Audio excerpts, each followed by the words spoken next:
ایسے لوگوں کی صحبت سے کنارہ کیجیے جو دوسروں کی ذات پر تبصرے کرتے ہیں، اس لیے کہ جب آپ اٹھیں گے تو اگلا موضوع آپ ہی ہوں گے۔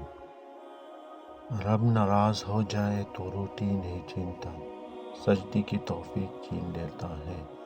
یا اللہ ہم سب سے راضی ہو جا۔ عبادت صرف جائے نماز پر ہی نہیں، یہ میٹھی زبان سے، اچھے الفاظ سے اور خوبصورت رویوں سے بھی ہوتی ہے۔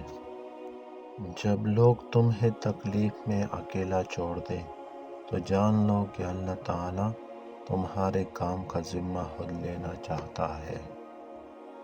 بے شک لوگ ہیں اس لیے چھوڑ جاتے ہیں، اللہ رحیم ہے، ہمیشہ ساتھ رہتا ہے۔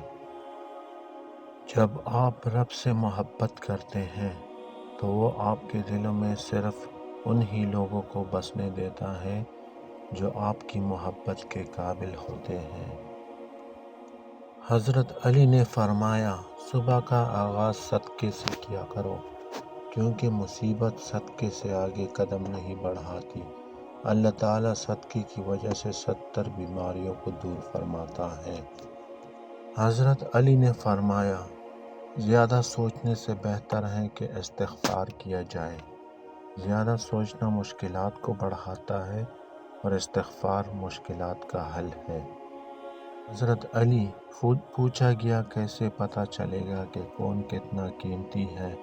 فرمایا، جس میں جتنا زیادہ احساس ہوگا وہ اتنا زیادہ قیمتی ہوگا۔ حضرت علی، 3 کام اللہ کو بہت پسند ہیں: ٹوٹے ہوئے دلوں کو جوڑنا، نہ چاہتے ہوئے بھی کسی کو معاف کرنا اور کسی کے گناہ پر پردہ ڈالنا۔ خاموشی ایک عظیم نعمت ہے، خاص طور پر اس وقت جب اختلافات زیادہ ہوں، آوازیں بلند ہوں، علم کی کمی ہو اور دلیل کی کوئی اوقات نہ ہو۔